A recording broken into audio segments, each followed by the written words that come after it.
बिस्मिल्लाहिर्रहमानिर्रहीम। हदीस नबवी का मफ़हूम है, अल्लाह के नबी सल्लल्लाहु अलैहि वसल्लम इरशाद फरमाते हैं, तुम में से बेहतरीन शख्स वो है जिसके हाथ और ज़ुबान से दूसरे मुसलमान, दूसरे इंसान महफूज रहें। अल्लाह के नबी ने फरमाया, तुम में से बेहतरीन शख्स वो है जिसके हाथ और ज़ुबान से दूसरे इंसान महफूज रहें। Dear students, welcome back to the fifth lecture at Concept Digital Learning. Students, हमने लास्ट लेक्चर में वेक्टर को उनके कंपोनेंट्स की मदद से ऐड करना और वेक्टर्स की मैग्नीट्यूड, डायरेक्शन और थीटा के साइंस के अकॉर्डिंग उसकी जहां पे वो लाई करता है वो करना सीखा था। स्टूडेंट्स, आज हम वेक्टर्स को वेक्टर्स से मल्टीप्लाई करना सीखेंगे, यानी हम पढ़ेंगे मल्टीप्लिकेशन ऑफ या product of vectors, multiplication of a vector with other vector. There are two types of multiplication of vector. Number one is, there are two types. Number one, scalar product. Number two,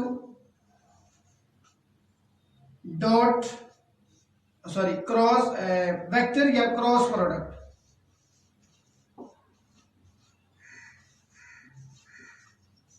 dear students, आज के इस lecture में हम first type जो है scalar product, उसको discuss करेंगे, इसकी डेफिनेशन, इसके एग्जांपल्स और इसकी प्रॉपर्टीज को। Students, paper point of view से ये भी एक लॉन्ग क्वेश्चन है और आमतौर पे ये क्वेश्चन पेपर में आ जाता है कि define scalar product, right on it's any four properties. तो 5 नंबर का ये क्वेश्चन 1 नंबर की डेफिनेशन के साथ 4 नंबर की प्रॉपर्टीज के साथ आएगा। हम इसको सॉल्व करना सीखते हैं। सबसे पहले हम देखेंगे कि what is scalar product. Definition के अंदर बेटा जी आप डेफिनेशन लिखने का मेथड जो है वो ये है कि आप कोई भी डेफिनेशन किसी भी आर्टिकल को स्टार्ट करने से पहले उसमें पूछी गई जो डेफिनेशन लिखेंगे उसको इन्वर्टेड कॉमास में, और अगर पेज के तकरीबन दोनों साइडों पे जो हाशिया लगा होता है उसको छोड़ करके सेंटर में तकरीबन 4 वर्ड्स की एक लाइन बनाते हैं जाए, तो ये एक बड़ा ही अच्छा इंप्रेशन जाता है, आपका पेपर लिखा हुआ अच्छा लगता है। हम इन्वर्टेड कॉमास के अंदर स्केलर प्रोडक्ट को डिफाइन करना सीखते हैं। If the product of two vectors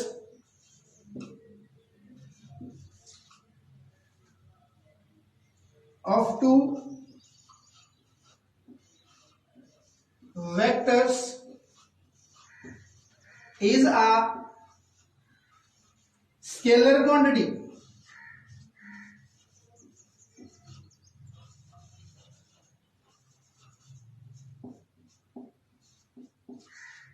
if the product of two vectors is a scalar quantity, then the product is called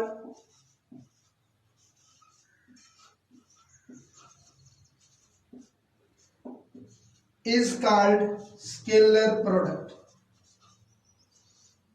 scalar, और इसका दूसरा नाम है बेटा जी डॉट प्रोडक्ट।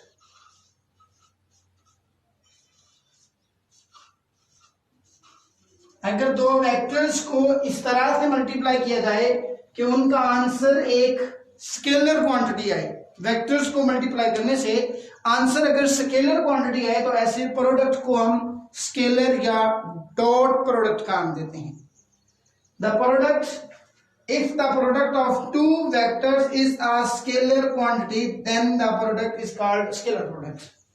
स्टूडेंट्स, इसकी एग्जांपल्स और इसको लिखने का मेथड जो है उस पर गौर करते हैं कि हम एक वेक्टर ए को वेक्टर बी से मल्टीप्लाई करते हैं, हमारे पास एक आंसर स्केलर क्वांटिटी आता है, हम इसको यूं लिखेंगे vector A multiplying by vector B, तो ए डॉट बी इसको पढ़ेंगे, vector A multiply by vector B dot that is equals to A B cos of theta, A B cos theta से इसको लिखते हैं, where cos theta is the component of one vector that is multiplied by other vector in the same direction. Students फर्ज कर लें आपके पास vector A है, ये यूं लाई कर रहा है, आपके पास वेक्टर बी है, ये यूं लाई कर रहा है, वेक्टर ए बी से मल्टीप्लाई हो रहा है, तो वेक्टर बी के इस प्लेन के अंदर दो कंपोनेंट्स हैं, एक इसका बी कॉस थीटा है, हम ऑलरेडी पढ़ चुके लास्ट लेक्चर्स के अंदर, ये है इसका x component,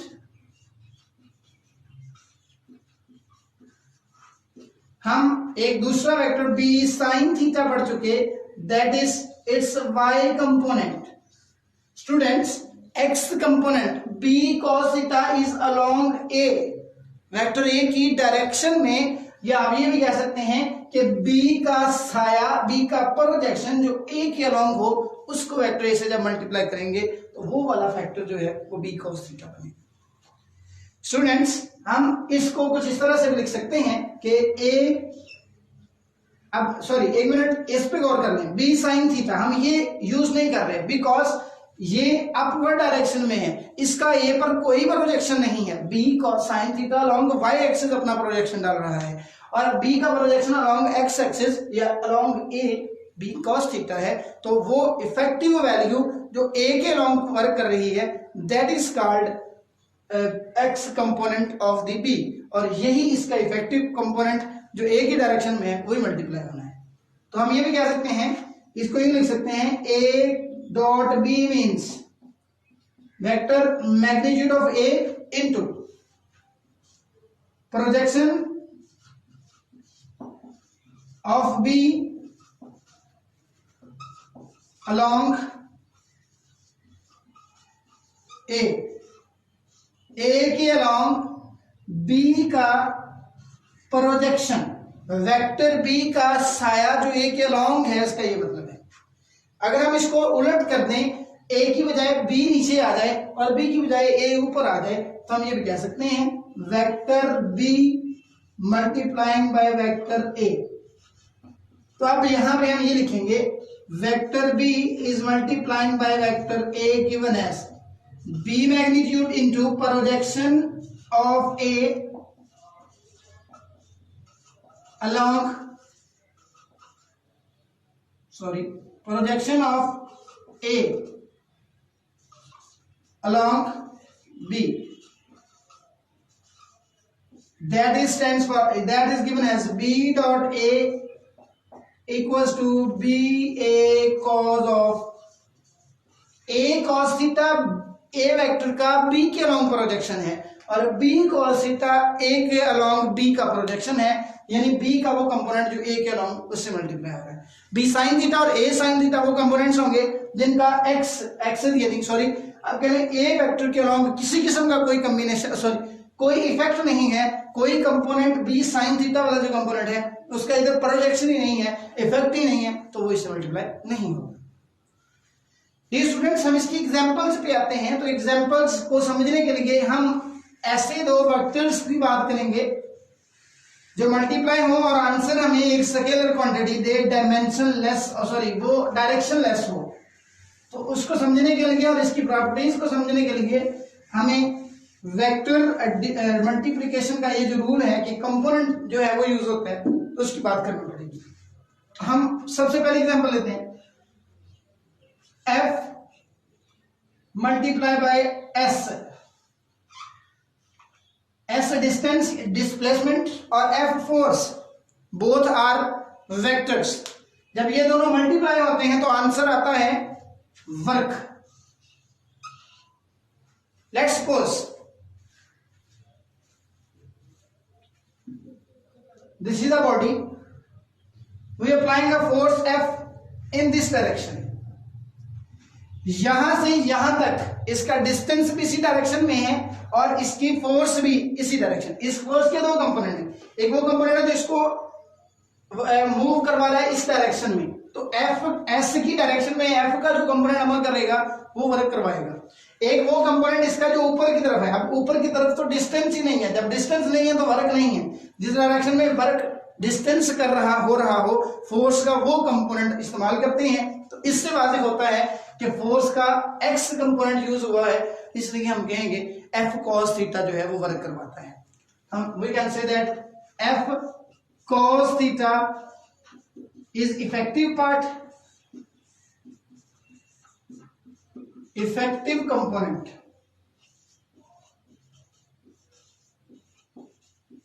so F cos theta जो है that is effective component. So we can say W work एक स्केलर क्वांटिटी है, इसकी डायरेक्शंस नहीं होती, ठीक है, ये अपवर्ड डाउनवर्ड हॉरिजॉन्टल किसी भी डायरेक्शन में हो सकता है। सो एफ एस कॉस थीटा के फॉर्मूला से हम इसको एफ कॉस थीटा जो है ये एफ का कॉस यानी एस के अलोंग जो कंपोनेंट इफेक्टिव कंपोनेंट है वो है। इसकी दूसरी एग्जांपल है पावर की। Power P equals to F dot V, force और वेलोसिटी का जो डॉट प्रोडक्ट होता है वो हमें पावर देता है। These are the two examples of scalar product. Question के अंदर आपके लिए टू एग्जांपल्स देना काफी होती हैं।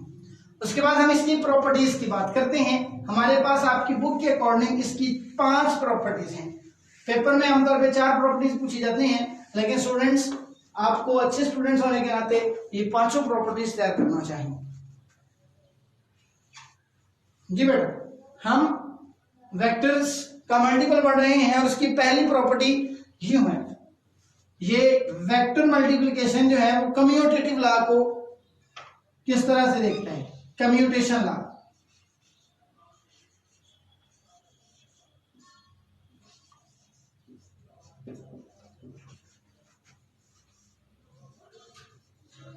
Commutation property, commutation law, commutative law के अकॉर्डिंग अगर आप 2 क्वांटिटीज को ऐड करते हैं तो उसके दूसरी साइड पे लेफ्ट हैंड साइड के a प्लस बी, तो राइट साइड का रिप्लेसमेंट के साथ b प्लस ए इक्वल होते हैं। मल्टीप्लिकेशन में भी ये रूल यूज किया जाता है। हम देखेंगे अगर हम रिजल्टेंट ये vector a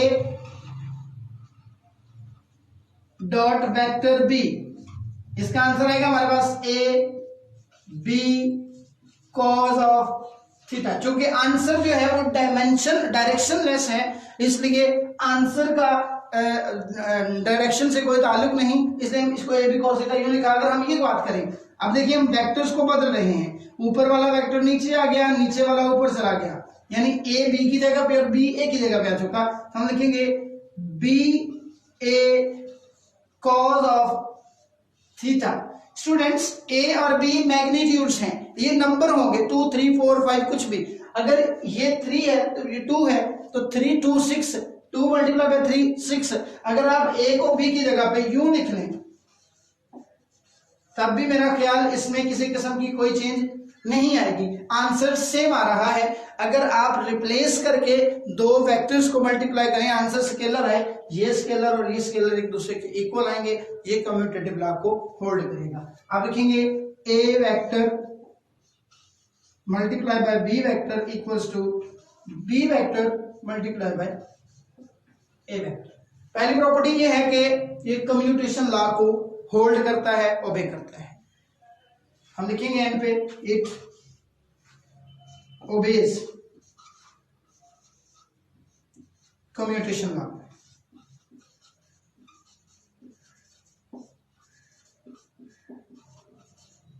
it obeys commutation law. इसके बाद हमारे पास इसकी दूसरी प्रॉपर्टी है। दूसरी प्रॉपर्टी के अंदर हम देखेंगे कि 2 परपेंडिकुलर वेक्टर्स का जो मल्टीपल है वो किस तरह से आता है। परपेंडिकुलर वेक्टर्स क्या आते हैं, हम दूसरी प्रॉपर्टी का नाम लिखेंगे परपेंडिकुलर वेक्टर्स।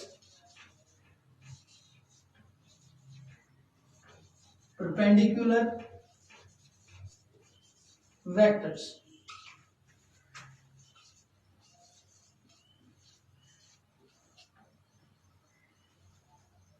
बेटा हम पढ़ रहे हैं सेकंड प्रॉपर्टी परपेंडिकुलर वेक्टर्स के नाम से।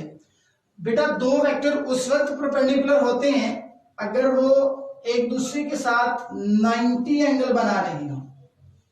ये वेक्टर ए है, ये वेक्टर बी है।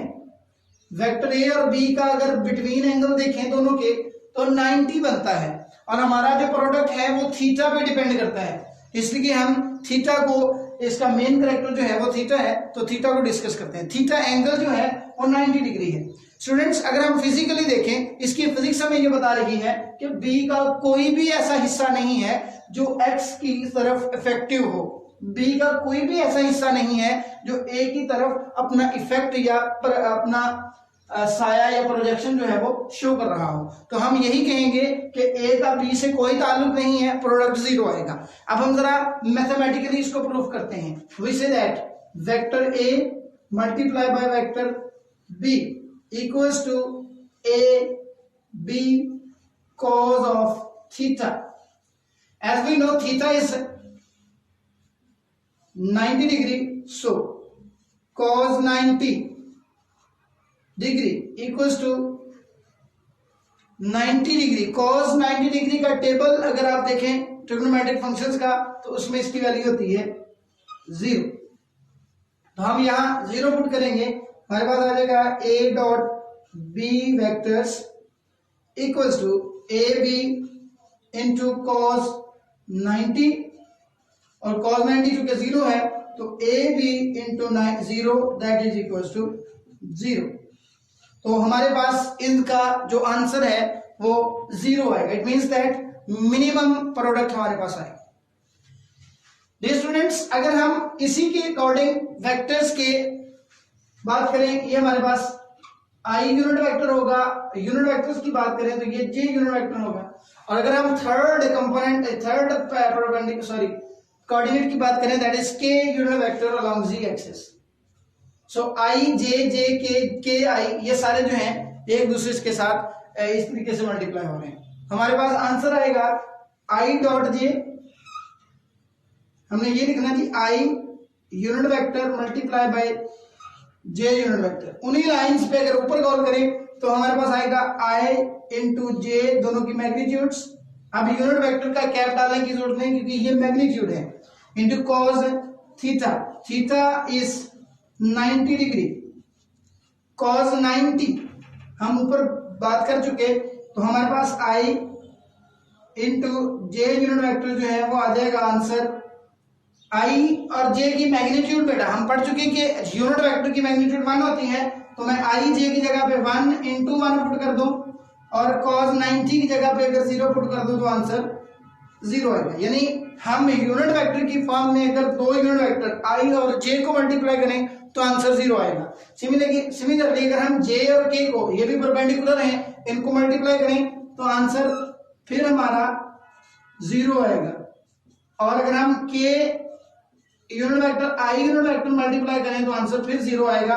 इस तरीके से परपेंडिकुलर वेक्टर किसी भी एक्स वाई के हों, वाई जी के हों, जी एक्स के अलाउंग हों, उनका परपेंडिकुलर जब भी आपने आंसर फाइंड आउट करना है तो आपको फिजिकली भी 0 मिलेगा और मैथमेटिकली भी 0 मिलेगा। ये स्टूडेंट्स, इसके बाद हमारे पास प्रॉपर्टी नंबर 3 है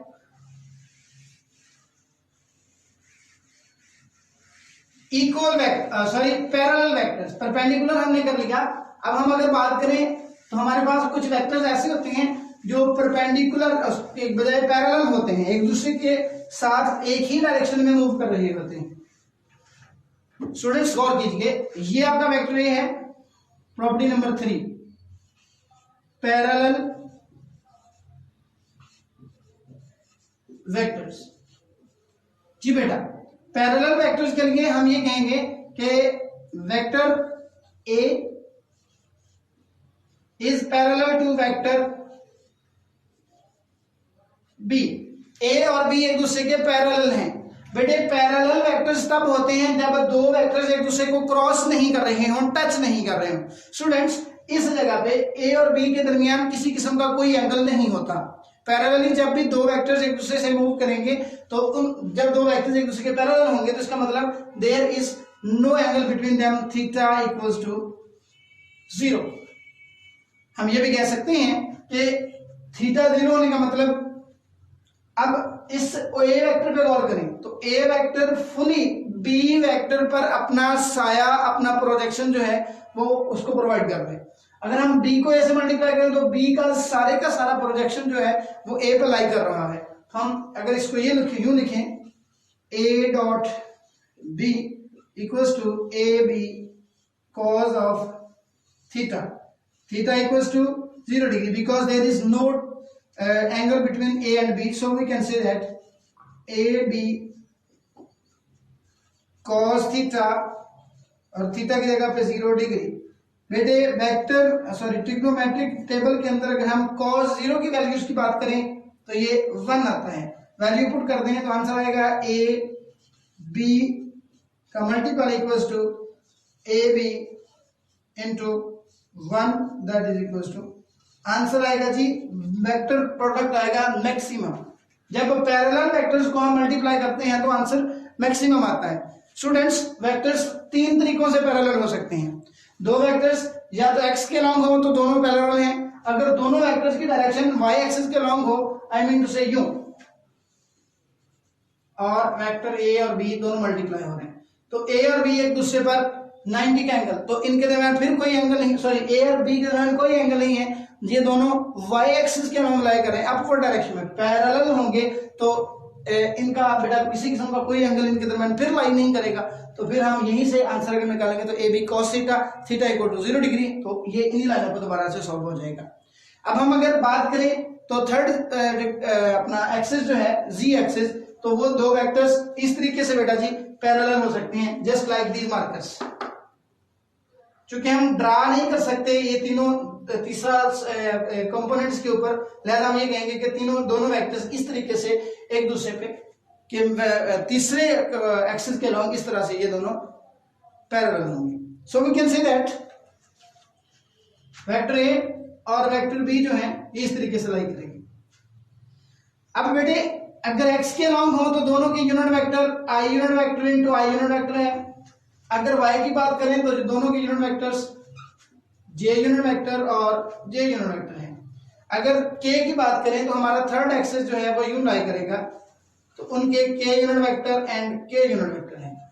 इनके अगर वैल्यूज फाइंड आउट करें इन्हीं लाइन पे इनका प्रोडक्ट फाइंड करें यूनिट वेक्टर्स का, हम कहेंगे i dot i unit vector equals to i into i cos of theta. चूंकि पैरेलल है तो थीटा 0 होता है, cos 0 डिग्री इक्वल्स टू 1, तो मैं डायरेक्ट यहाँ पे i की जगह पे भी 1 आ रहे हैं, मैग्नीट्यूड i की दूसरे i की जगह पे भी 1 और cos थीटा की जगह पे भी 1, तो आंसर आएगा maximum i dot i unit vectors equals to 1। जैसे ये मैक्सिमम आया वैसे अब चूंकि इनकी मैग्नीट्यूड हमारे पास मौजूद है इसलिए वन आएगा। इनकी मैग्नीट्यूड अगर दी गई हो तो मैग्नीट्यूड को मल्टीप्लाई करते जस्ट आंसर आ जाएगा। सिमिलरली j डॉट j चूंकि पैरेलल वेक्टर है और k डॉट k भी पैरेलल वेक्टर है तो दोनों का आंसर भी 1 ही आएगा।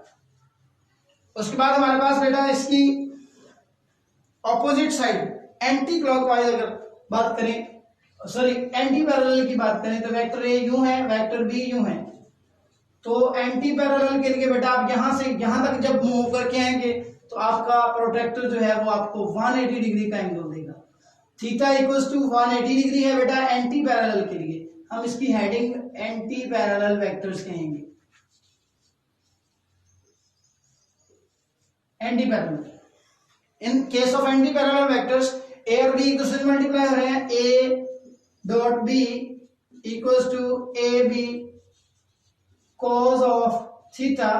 थीटा बेटे 180 डिग्री है तो cos 180 की वैल्यू मैं फाइंड कर देता हूं साथ ही।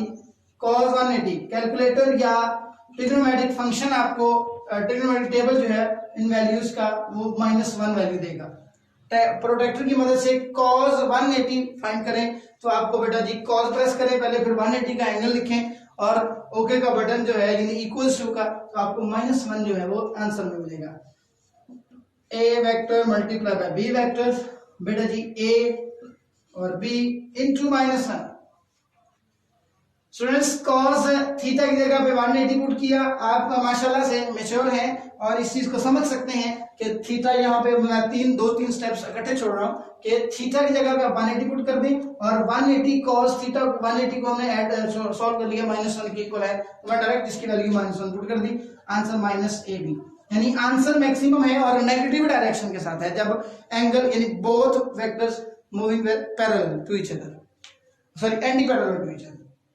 उसके बाद अगली बात हम बेटा जी इसकी चौथी प्रॉपर्टी पर आते हैं। थर्ड प्रॉपर्टी ये है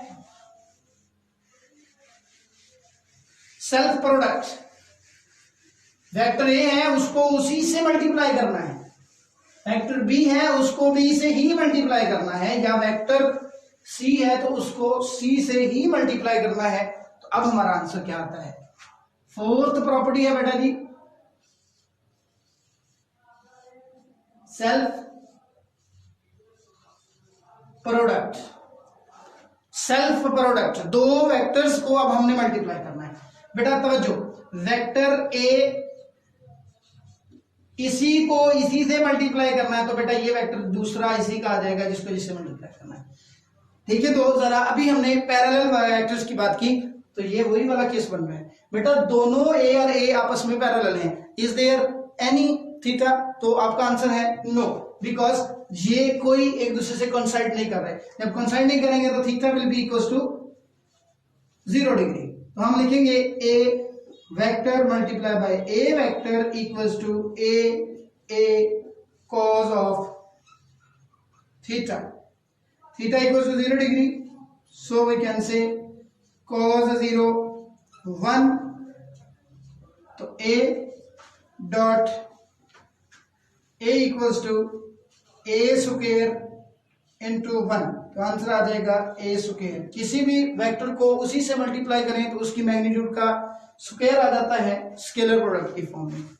आखिरी प्रॉपर्टी है हमारे पास, आपके पास जो वेक्टर्स हैं उनको रेक्टेंगुलर कंपोनेंट्स की मदद से आपने मल्टीप्लाई करना है। वेक्टर ए को वेक्टर बी से आपने मल्टीप्लाई करना सीखना है। स्टूडेंट्स ये थोड़ी सी कॉम्प्लिकेटेड है, इसमें साइंस वगैरह का फर्क आ जाता है और पिछली दो प्रॉपर्टीज इसमें यूज होती हैं, इसलिए पूरी तवज्जो से 2-4 मिनट आपके लेना चाहेंगे कि पूरी तवज्जो आपने इस मल्टीप्लिकेशन पे देनी है। वेक्टर ए को आपने वेक्टर बी से मल्टीप्लाई करना। वेक्टर ए के 3 कंपोनेंट्स ज्यादा से ज्यादा आ सकते हैं, स्पेस के अंदर प्लेन के अंदर 2 हो सकते हैं। हम स्पेस की बात कर लेते हैं। वेक्टर ए का पहला vector component A X I plus A Y J plus A Z K, ये 3 कंपोनेंट्स बेटा आपस में मल्टीप्लाई हो रहे हैं, plus sorry dot B vector के भी 3 components B X I plus B Y J plus B Z के।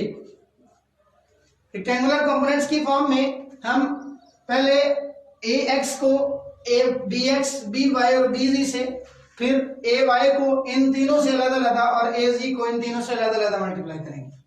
हमारा आंसर आएगा A X B X into I unit vector dot I unit vector plus हमारा दूसरा जो है वो आएगा A X B Y I unit vector dot J unit vector plus A X B Z I unit vector dot K unit vector. फिर plus आएगा A Y B X J unit vector dot I unit vector plus A Y B Y J unit vector dot J unit vector, और इसके साथ आ जाएगा ए Y B जी जे unit vector dot K unit vector. और तीसरे को हम multiply करेंगे इन तीनों के साथ अलग अलग, तो हमारे पास आएगा A Z B X K unit vector dot I unit vector plus A Z B Y K unit vector dot J unit vector plus A Z आखिरी कंपोनेंट आखिरी से मल्टीप्लाई किया, आंसर आएगा K unit vector dot K unit vector. Students गौर करें, हमने पिछले parallel और परपेंडिकुलर प्रॉपर्टीज को यूज करना है। जब हमने i डॉट आई यानी parallel vectors along X axis पढ़ा था तो i डॉट आई का आंसर आया था 1। इसी तरीके से j dot J Y axis के अलोंग पैरेलल वेक्टर्स का जब मल्टीपल पढ़ा था तो j डॉट जे मालूम किया था कंपोनेंट की फॉर्म में, यूनिट वेक्टर की फॉर्म में, तो आंसर आया था 1। और z एक्सिस के अलोंग अगर हम दो वेक्टर्स को पैरेलली मल्टीप्लाई करें तो उनका आंसर भी 1 आता है। इसके अलावा बेटा I dot I, J dot J और के डॉट के को तो हमने 1 पुट करना है। दूसरी बात, आई डॉट जे परपेंडिकुलर वेक्टर्स हैं, आई जे आई एक्स एक्सिस के और जे वाई एक्सिस के। इस तरह से आई और के ये भी परपेंडिकुलर हैं और बाकी जे डॉट आई भी परपेंडिकुलर, जे डॉट के भी परपेंडिकुलर और के डॉट आई और के डॉट जे भी परपेंडिकुलर हैं। तो बाकी तमाम का आंसर हमने देखा परपेंडिकुलर वेक्टर्स को जब मल्टीप्लाई करेंगे तो आंसर 0 आता है। तो हम इन सब की जगह पे इनकी वैल्यूज पुट कर देंगे। मैं शॉर्ट फॉर्म में लिख रहा हूं, आप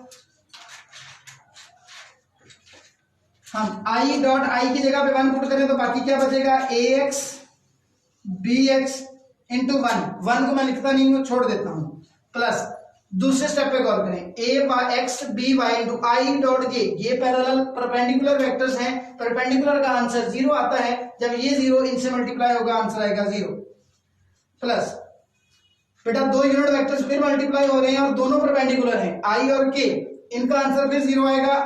तीसरी टर्म में हमारे पास 0 हो जाएगी। चौथी टर्म पे बात करें तो हमारे पास जे डॉट आई, ये भी परपेंडिकुलर है, एक एक्स एक्सिस का है एक वाई एक्सिस का है, आंसर फिर 0 आएगा। अगली टर्म पे गौर करें, जे डॉट जे है तो ये पैरेलल वेक्टर्स हैं, इनका आंसर 1 होता है। हम लिखेंगे ए वाई इंटू बी वाई, चूंकि हमारे पास ए और बी की मैग्नीट्यूड नहीं है लिहाजा हम एज इट इज लिख देंगे, इंटू 1 लिखने की जरूरत नहीं, plus A Y B ji J dot के, ये भी पैरेलल है परपेंडिकुलर है, आंसर 0 आएगा। प्लस नेक्स्ट दो टर्म्स फिर पैरेलल परपेंडिकुलर वेक्टर्स के डॉट आई और के डॉट जे के साथ आ रही हैं तो उनके आंसर भी 0 आएंगे as discussed in previous property. तो फाइनल टर्म जो है हमारे पास ए जी बी जी, सॉरी बेटे यहाँ पे बी जी ए जी बी जी के डॉट के, तो ये पैरेलल वेक्टर्स का मल्टीपल 1 होता है, 1 लिखने की जरूरत है। हमारे पास फाइनल रिजल्ट आएगा A X B X plus A Y B Y A Z B जी। ये हमारे पास दो वेक्टर्स को जब कंपोनेंट्स की फॉर्म में मल्टीप्लाई करेंगे तो आंसर आएगा।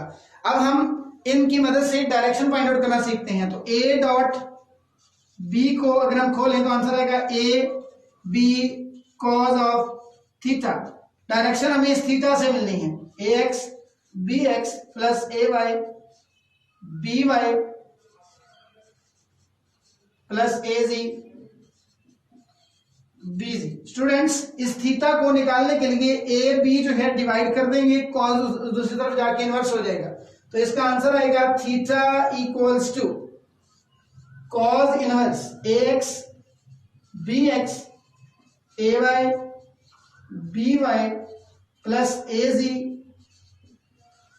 B Z over A B जो इसके साथ मल्टीप्लाई हो रहा था दूसरी साइड पे आके मैग्नीट्यूड जो है ए बी की डिवाइड हो जाएंगी। इस तरीके से आप जो फाइनल रिजल्ट आपका रिजल्टेंट होगा उसकी डायरेक्शन भी फाइंड आउट कर लेंगे। स्टूडेंट्स आज के इस लेक्चर में हमने दो वेक्टर्स को मल्टीप्लाई किया, आंसर एक स्केलर क्वांटिटी है जिसको स्केलर क्वांटिटी कहते हैं, उसकी एग्जांपल्स और उसकी 5 प्रॉपर्टीज सीखी हैं। इंशाल्लाह नेक्स्ट लेक्चर में हम दो वेक्टर्स को मल्टीप्लाई करके जब वेक्टर आंसर आए उसको लिखते कहते हैं, उसकी डेफिनेशन क्या है और उसकी प्रॉपर्टीज क्या है वो पढ़ेंगे। अल्लाह हाफिज।